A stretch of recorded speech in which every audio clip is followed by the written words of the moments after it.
Nuclear weapons have long been a cornerstone of international security. A large number of important international negotiations and agreements are devoted to issues of non-proliferation and control. But a number of questions arise. Why have nuclear weapons become such an influential tool? What real role do they play in modern international relations? Is it true, as many proponents of nuclear deterrence theory claim, that their existence contributes to more peaceful coexistence between states? Or on the contrary, do nuclear weapons give rise to new forms of instability and provoke conflicts?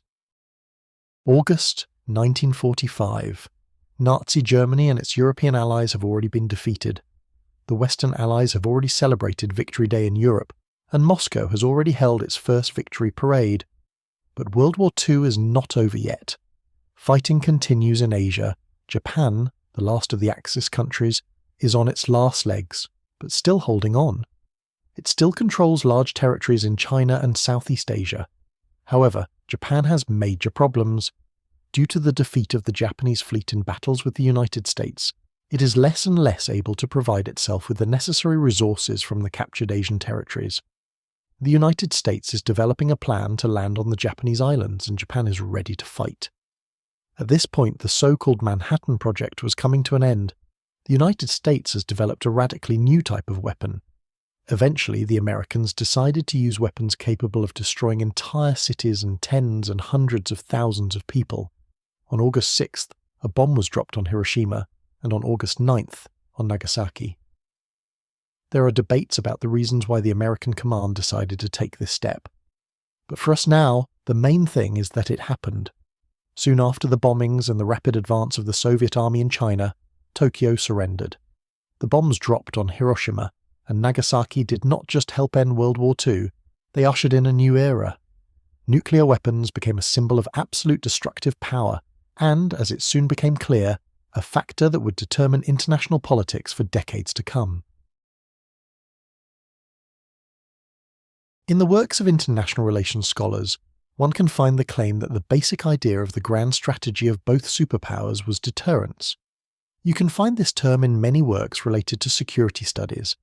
Deterrence is a strategy that seeks to prevent an adversary from taking a particular action by credibly threatening retaliation that would impose costs outweighing any expected benefit.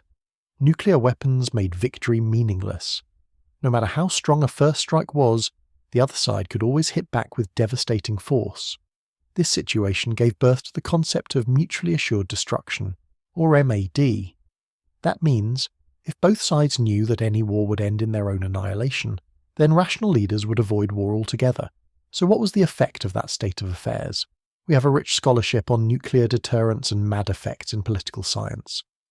IR scholar Schelling argued that nuclear weapons changed the logic of war itself.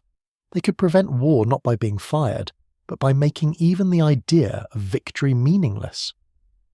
The mere threat of retaliation, if credible, was often enough to force opponents into restraint. Another scholar, Kenneth Waltz, insisted that nuclear weapons promoted peace because the costs of conflict became astronomically high.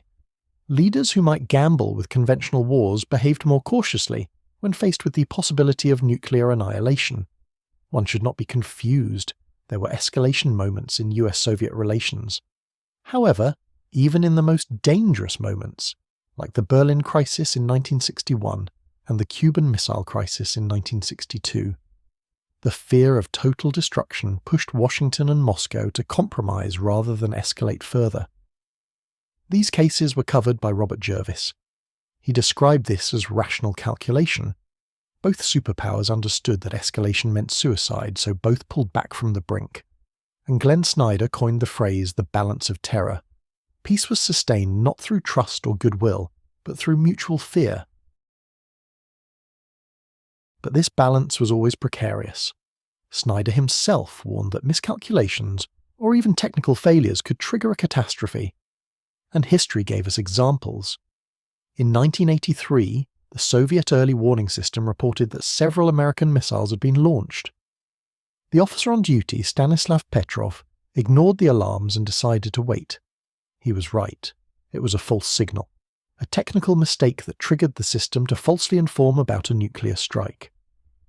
Fortunately for humanity, Petrov realized that this was a system error, and refused to follow the protocol created for such situations, namely to send an immediate signal to the centre requesting a retaliatory nuclear strike. A nuclear war could then have started literally out of nowhere, with potentially horrific consequences for humanity. Another technical mistake happened in 1995, when Russian radar mistook a Norwegian scientific rocket for a missile attack. The alert was escalated to the highest political level, and President Boris Yeltsin was informed within minutes. After confirming through additional channels that no attack was underway, the Russian command stood down and the incident was resolved. Once again, human hesitation prevented a catastrophe. What do such incidents tell us? These incidents revealed a terrifying truth. The survival of the world sometimes depended not on perfect systems, but on individual judgment, on luck, essentially. And here we come to the criticism of the traditional point of view, which tends to view the role of nuclear weapons positively. Yes, a full-scale war between nuclear superpowers may be impossible, but the risk of technical error always remains. The consequences are potentially monstrous, and with the introduction of new technologies such as AI, which has been developing rapidly in recent years, the risk may be increasing. Probably, for officers making decisions during a period of stable relations between countries, unexpected warnings of a nuclear attack seem like system errors.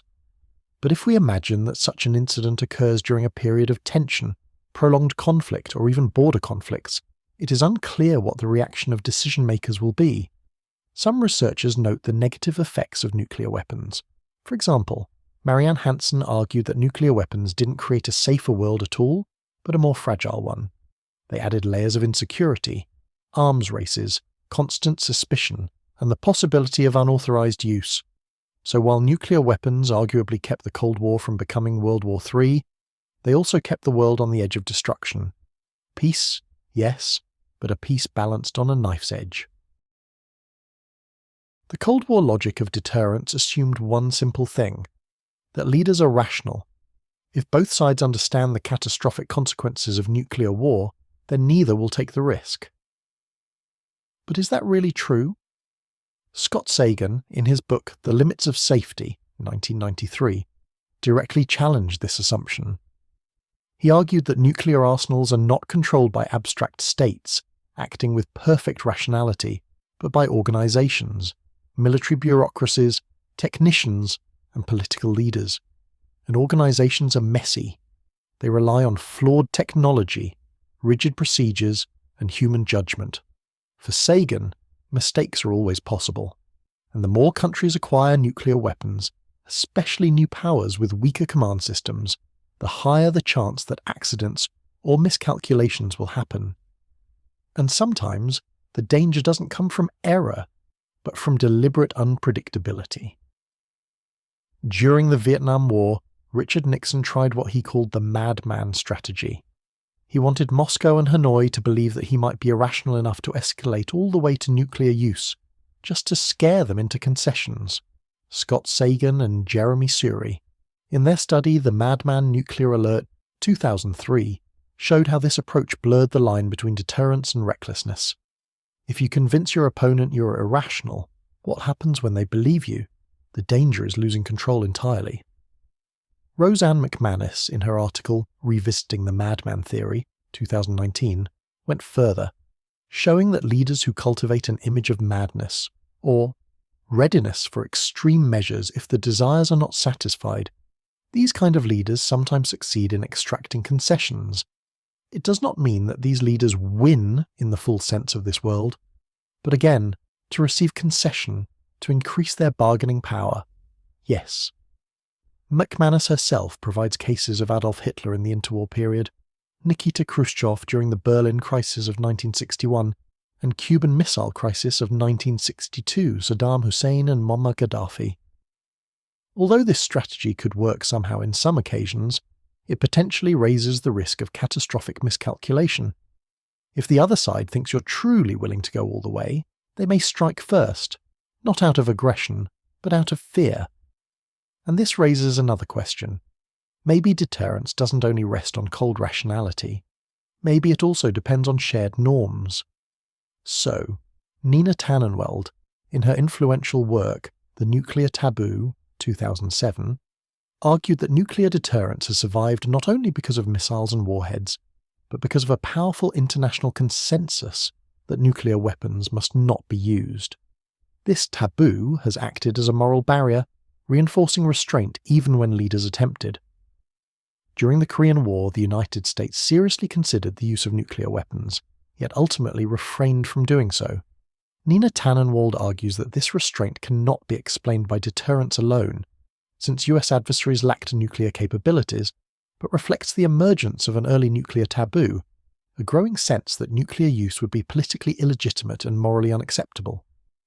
She describes the nuclear taboo not simply as a norm, i.e. certain considerations relating to one or more countries, but precisely as a taboo, a strict social norm in the community of states that effectively imposes a complete ban on any action. Despite the non-use of nukes in the Korean War after 1945, US leaders initially treated nuclear weapons as powerful but usable tools of war, even trying in the 1950s to conventionalize them, especially small tactical nukes. However, strong public opposition, growing global moral revulsion, and UN initiatives reframed nuclear weapons as uniquely inhumane. By the 1960s, this emerging nuclear taboo had become institutionalized in diplomacy and public discourse, making nuclear use politically and morally unacceptable, not just strategically risky. The taboo increasingly applied to nuclear use in general, including tactical weapons. And because it was reinforced by both nuclear and non-nuclear states, the taboo became an intersubjective norm across the international community, a shared understanding that using nuclear weapons would violate a fundamental boundary of civilized behavior. Until today, the nuclear taboo worked, but here lies the danger. Is the taboo not indestructible? It is possible that a party possessing nuclear weapons may at some point consider the circumstances to be so complex and critical that it will be capable of violating this seemingly unbreakable rule. The turning point here is probably 2022. When Russian officials in 2022 began hinting at possible nuclear use in Ukraine, many worried that this was not only a military threat but also an assault on the very idea that nuclear weapons are unusable. There are a number of publications that explicitly state that the threat of nuclear weapons use is now higher than ever. The doomsday clock has never been so close to midnight. Here, it is necessary to explain for those who are unfamiliar with this term. The doomsday clock is a symbolic measure of the proximity to global catastrophe, based on the collective work of scientists and analysts working under the auspices of the Bulletin of the Atomic Scientists. It is marked at midnight. Right now, there are 89 seconds left on the clock. This has never happened before in the history of this indicator, which has been around since 1947. Although the authors note that climate change and the chance of man-made disasters are also factored into the calculation of the time remaining until catastrophe, in recent years they have played a secondary role in the approach to the ominous midnight hour. Another example, albeit certainly less dangerous, is Indo-Pakistani relations, which recently led to another major border conflict between these nuclear-armed countries. We will talk about these two conflicts, Russian-Ukrainian and Indo-Pakistani, later. For now, it is important to bear in mind that recent developments in international relations clearly do not give much cause for optimism. So, the stability of the nuclear world depends on three fragile things: on fallible human organizations, on the psychology of leaders, sometimes rational, sometimes reckless, and on the strength of international norms that could, under pressure, collapse. Regardless of how the conflict between Russia, Ukraine, and the West ultimately ends, it may be worth stepping back from it, at least for a moment, and asking a broader question. Could further nuclear proliferation, all else being equal, actually have a stabilizing effect on international security? And this brings us to another key concept: proliferation. To begin with, it is worth recalling which states actually possess nuclear weapons today. As of now, nuclear weapons are held by 9 countries: the United States, Russia, the United Kingdom, France, China, India, Pakistan, North Korea, and Israel, the latter maintaining a policy of deliberate ambiguity. The global framework governing this distribution is the SOS Nuclear Non-Proliferation Treaty, NPT, which entered into force in 1970. The treaty formally recognizes 5 nuclear weapon states: those that tested nuclear weapons before 1967, and obliges all other signatories to remain non-nuclear in exchange for access to peaceful nuclear technology and a promise of gradual disarmament by the nuclear powers. While the NPT has significantly limited the spread of nuclear weapons, it has also institutionalized a deeply unequal system, dividing the world into permanent nuclear haves and have-nots. And this naturally raises a difficult question. Is it actually a good thing when new states acquire nuclear weapons? And if the answer is yes, then which states should have them, and which should not? In his article, Back to the Future, Instability in Europe After the Cold War, 1990, John Mearsheimer advanced what later came to be described as selective proliferation. This is an approach that justifies the acquisition of nuclear weapons by some new states, but very few, and only under specific conditions. The list of such states is extremely limited. This is not an argument for widespread nuclearization, but for carefully constrained cases in which nuclear weapons might function as stabilizers rather than sources of chaos. Mearsheimer famously suggested that a nuclear-armed Germany could contribute to stability in post-Cold War Europe. What was the logic behind this claim? Mearsheimer believed that after the end of the Cold War, the dissolution of the Warsaw Pact, and the decline of the Soviet Union as a superpower, Europe would move from a bipolar to a multipolar order.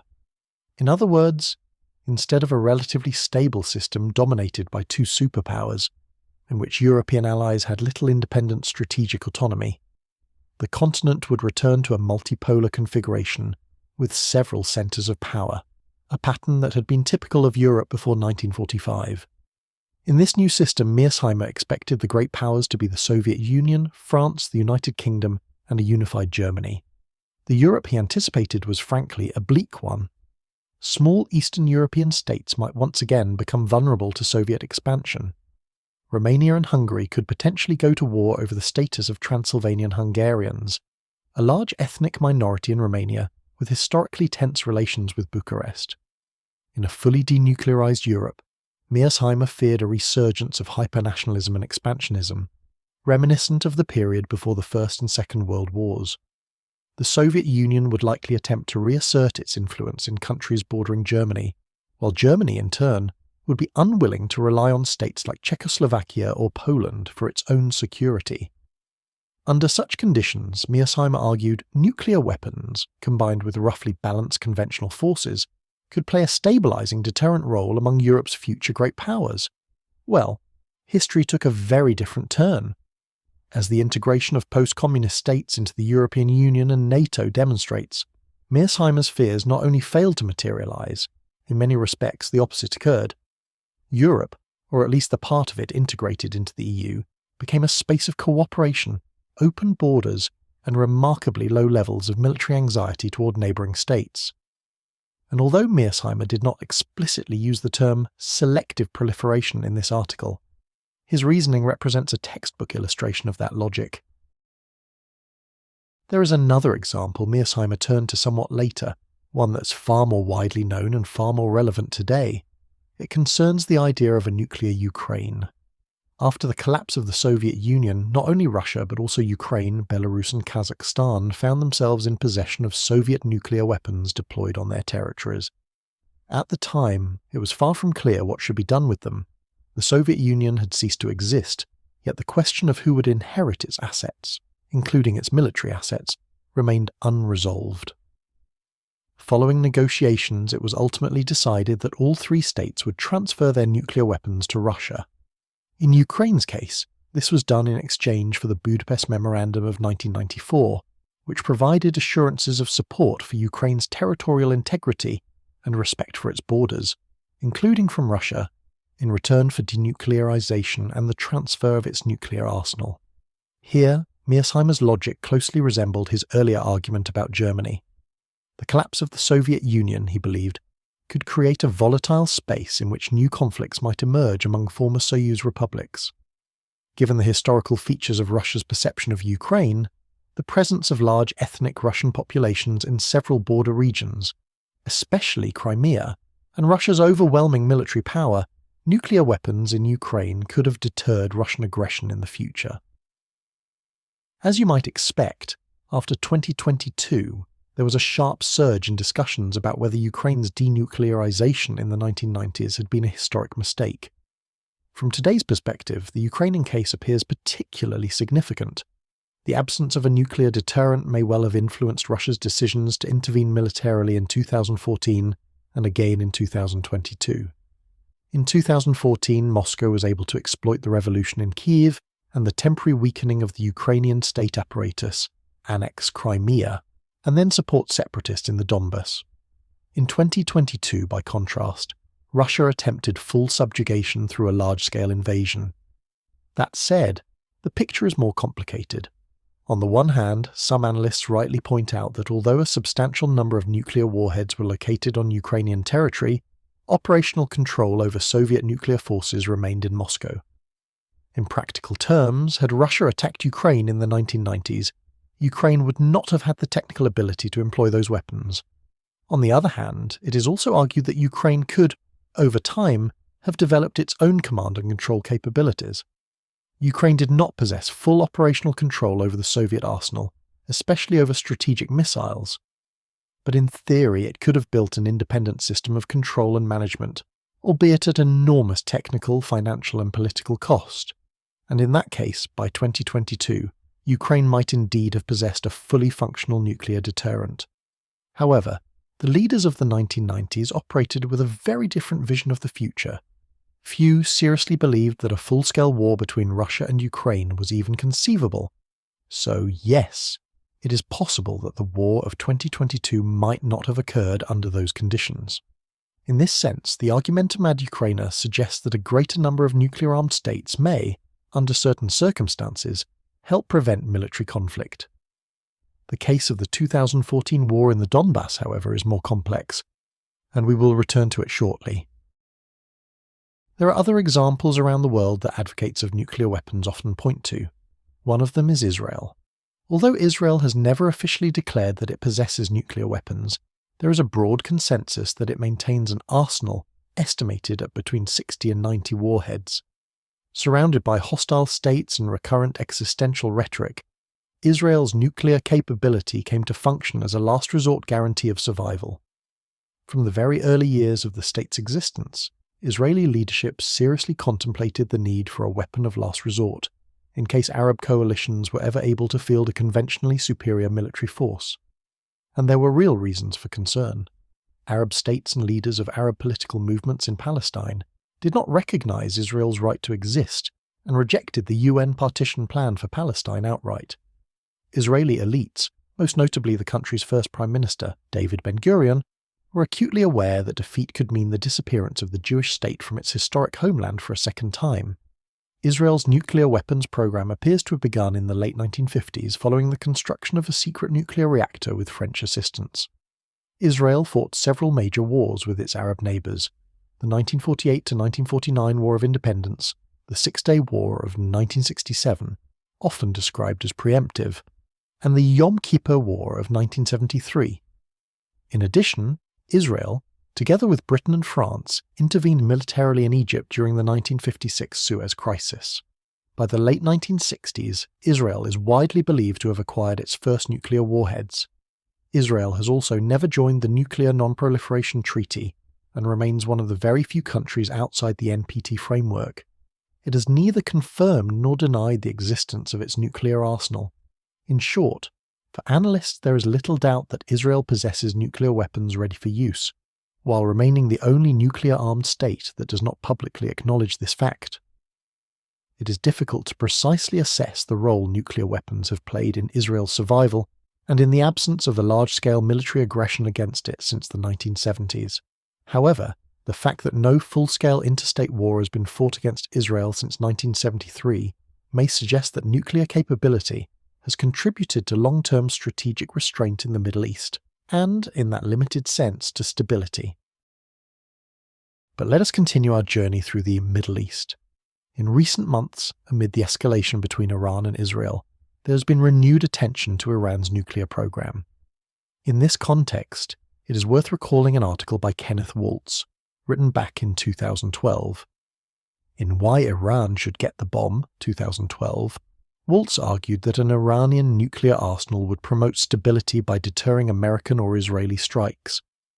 The article was written at a time of intense debate over sanctions, diplomacy, and the possibility of Israeli or US military action. At first glance, the argument appears fairly convincing.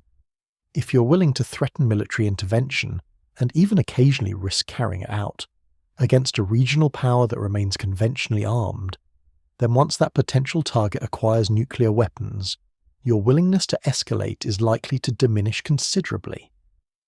However, critics point out that such a nuclear shield could instead embolden Iran to expand its influence through proxies and regional interventions, while feeling secure from full-scale retaliation. Iran pursues an active foreign policy that many observers would reasonably describe as aggressive.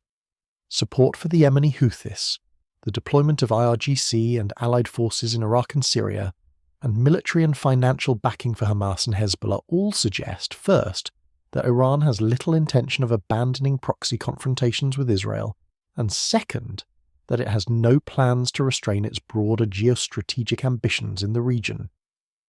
Protected by a nuclear umbrella and effectively shielded from direct large-scale military attack, Iran might pursue an even more assertive foreign policy. It is also worth recalling that since the 1979 Islamic Revolution, Iran has refused to recognize Israel, and its leadership has consistently employed anti-Zionist and, at times, anti-Semitic rhetoric as part of its revolutionary identity. How Tehran would behave if it were suddenly to acquire nuclear weapons is therefore, to put it mildly, unclear. One could argue that the regime of the Ayatollahs primarily seeks reassurance that it will not be destroyed by a combined barrage of American and Israeli missiles, followed by a ground invasion, something akin to what happened to neighbouring Iraq in 2003. That may well be true.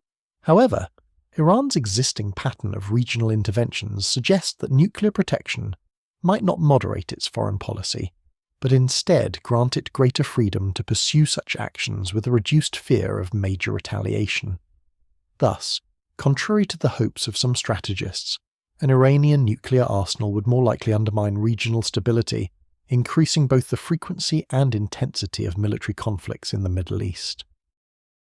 While Iran is a slightly more controversial example, after all there is a lot of debate about its intentions, counterfactual analysis, and what-if scenarios, there is a much more straightforward example.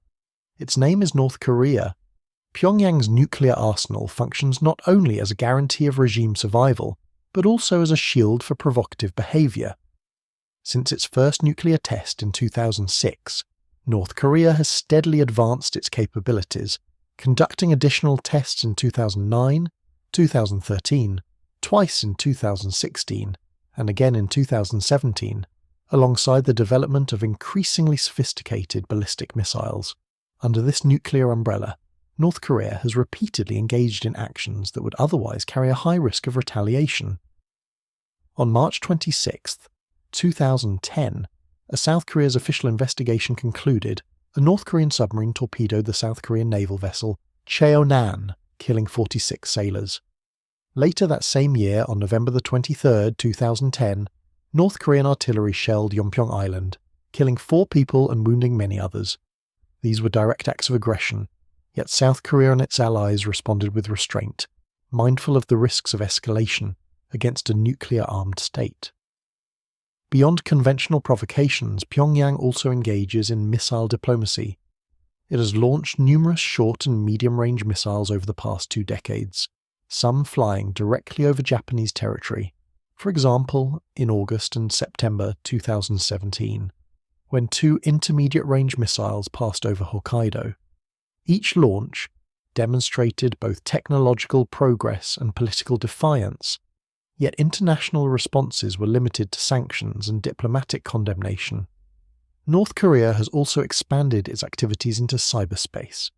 High-profile cyber attacks such as the 2014 hack of Sony Pictures attributed to Pyongyang show how the regime uses asymmetric tools to project influence and punish adversaries, again under the protection of nuclear deterrence.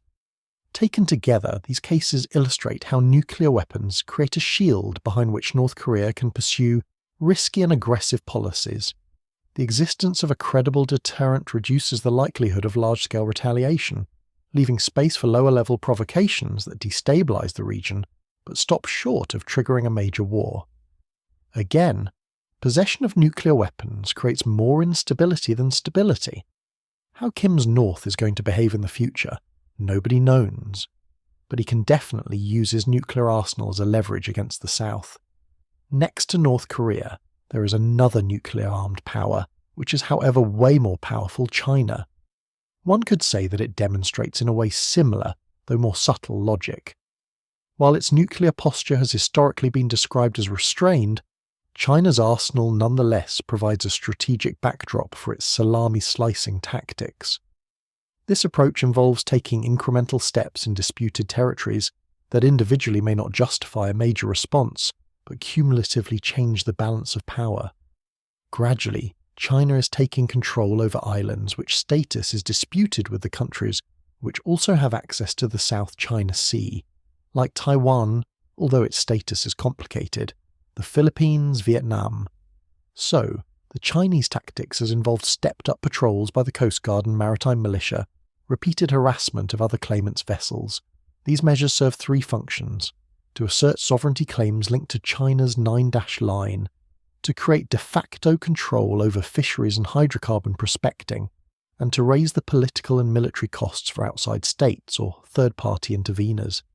Beijing frames many actions as routine law enforcement or environmental work, which helps keep each step below the threshold of an armed clash while steadily altering the balance of presence and capability. The 2016 United Nations Convention on the Law of the Sea arbitral ruling rejected China's historical rights basis for its broad 9-dash line and found various Chinese actions unlawful. But Beijing has largely rejected the tribunal's authority and continued to consolidate its positions. In the South China Sea, China has built artificial islands, deployed military installations, and increased patrols in contested waters. In the East China Sea, Chinese vessels regularly enter the waters around the Senkaku, Diaoyu Islands, disputed with Japan. Sustained, incremental pressure that aims to change facts on the water without triggering all-out confrontation. Since Tokyo's 2012 purchase of 3 of the islets from private owners, Beijing stepped up patrols, maritime law enforcement sorties, and air intrusions into the contiguous /approach zones. Beijing also publicly declared baselines and increased media and diplomatic pressure to contest Japanese administration. These moves have included Coast Guard and maritime militia, escorts of Chinese fishing vessels, frequent Coast Guard entries into the contiguous territorial zone, and periodic probing by PLA ships and aircraft. Actions calibrated to stay below the threshold for an armed clash, while steadily normalizing Chinese presence. Finally, Russia's invasion of Ukraine in 2022 provides one of the clearest examples of nuclear weapons enabling conventional aggression. Russia's nuclear arsenal serves as a shield against direct Western intervention. NATO states have provided military aid to Ukraine, but have consistently ruled out deploying their own forces in combat, precisely because of the risk of nuclear escalation. This dynamic arguably shaped both Russia's decision to annex Crimea in 2014 and its choice to launch a full-scale invasion in 2022. In effect, nuclear deterrence did not prevent war in this case. It allowed Russia to fight one with reduced fear of external intervention. The evidence therefore suggests a dual pattern. In some contexts, nuclear weapons act as a powerful deterrent, preventing large-scale attacks and stabilizing the survival of states, as seen in Israel or Cold War deterrence. In others, they provide cover for states to pursue more aggressive or expansionist policies, whether through proxies, provocations, or direct wars under the protection of a nuclear umbrella. However, there is another less obvious negative effect of nuclear weapons. Here we should go back to the Cold War era. Classic works on mutual nuclear deterrence tended to argue that, given the ability to inflict guaranteed critical damage on their opponent, the nuclear weapons at the disposal of both the USSR and the US were more likely to support peace on Earth. However, while the major players were living in a Cold War environment, some countries of the so-called Third World could find themselves in a hot war situation, and both superpowers, in order to prevent an increase in the other's influence in the region, supported their proxies or the respective regimes. Korea, Vietnam, Angola, Mozambique, Somalia, Yemen, Afghanistan. All these cases represent examples of serious superpowers' involvement, however without direct military confrontation between each other. This entered the professional lexicon under the name Stability-instability paradox. This term describes one of the most persistent dilemmas of the nuclear age. At the strategic level, between major superpowers and nuclear-armed states, nuclear weapons create stability. They make full-scale war between nuclear-armed states extremely unlikely, because the cost of escalation would be catastrophic. But at the same time, this very stability creates room for instability at lower levels of conflict. Leaders may feel freer to engage in small-scale wars, proxy conflicts or provocations, confident that their opponents will hesitate to escalate into a nuclear exchange. Glenn Snyder, a scholar who has already been mentioned in this video earlier, first described this paradox 1965 article and subsequent studies, including Robert Rauchhaus's Evaluating the Nuclear Peace Hypothesis, 2009, confirmed its validity. Rauchhaus found that while nuclear weapons reduce the risk of major interstate wars, they do not eliminate, and may even increase, the likelihood of smaller conflicts. During the Cold War, the United States and the Soviet Union avoided direct military confrontation after 1945, yet both were deeply involved in proxy wars around the globe. In Korea, the United States fought against Chinese and Soviet-backed forces, but the conflict remained limited. In Vietnam, the Soviet Union and China provided massive support to North Vietnam, while the US avoided escalation beyond Southeast Asia. In Africa, civil wars in Angola and Mozambique became arenas of superpower rivalry. Afghanistan in the 1980s showed the same pattern. The Soviet Union intervened directly, while the United States responded indirectly through funding and arming the Mujahideen. These wars caused enormous human costs, but never escalated into direct US-Soviet clashes. Nuclear deterrence made that escalation too dangerous, but the very restraint at the strategic level fueled competition at the local level. This paradox can manifest itself not only in the form of an indirect conflict between major players in third countries. For example, South Asia demonstrates the paradox in a bilateral context. India got nukes in 1974, and Pakistan conducted the first successful test by 1998. The expectation might have been that this would prevent further wars, yet only a year later, the two sides fought the Kargil War of 1999. Pakistani forces crossed the line of control, an established de facto border, into Indian territory in Kashmir, leading to weeks of intense fighting. Despite heavy casualties on both sides, the conflict remained limited. India chose not to escalate to a larger war, partly because both states now had nuclear weapons. Since then, numerous border skirmishes and military standoffs have occurred. In 2025, there was another sharp escalation. After a terrorist attack in Kashmir organised by one of the local Islamist groups, which Indian officials claimed had the tacit support of Pakistan, border clashes broke out between the two regular armies. During 4 days of mutual artillery and rocket fire, air battles and shootouts, about dozens of people were killed. Fortunately, the parties reached a truce and managed to achieve a ceasefire. However, the example of Indo-Pakistani relations in recent decades shows that nuclear deterrence, although has prevented a full-scale war, but it has not effectively frozen the conflict forever. Instead, it has confined it to lower levels of violence. Lee et al. In 2022 articles show a quantitative analysis of the effect of nuclear weapons on low-level conflicts. They conclude that in a nuclear dyad, that is, a relationship between two states where both possess nuclear weapons, The provocation of proxy conflicts and border skirmishes remains about as likely as in other cases. To put it another way, the presence of nuclear weapons do not statistically significantly decrease the changes of low-level military conflict between when Pakistan acquired nuclear weapons in 1998. It regained the ability to provoke proxy conflicts in the Indian part of Kashmir, where the majority of the population is Muslim and generally sympathetic to Pakistan. Incidentally, among recent examples of this paradox at work, we can recall Russia's actions in Ukraine in 2014. After the annexation of Crimea in March 2014, protest began in the eastern regions of Ukraine, Donetsk, Kharkiv, and Luhansk. While effective actions by the police and special forces in the Kharkiv region allowed the Ukrainian leadership to regain control of the situation on April 8th, armed separatist groups were able to put up active resistance in the Luhansk and Donetsk regions. A detailed account of those events is probably unnecessary at this point.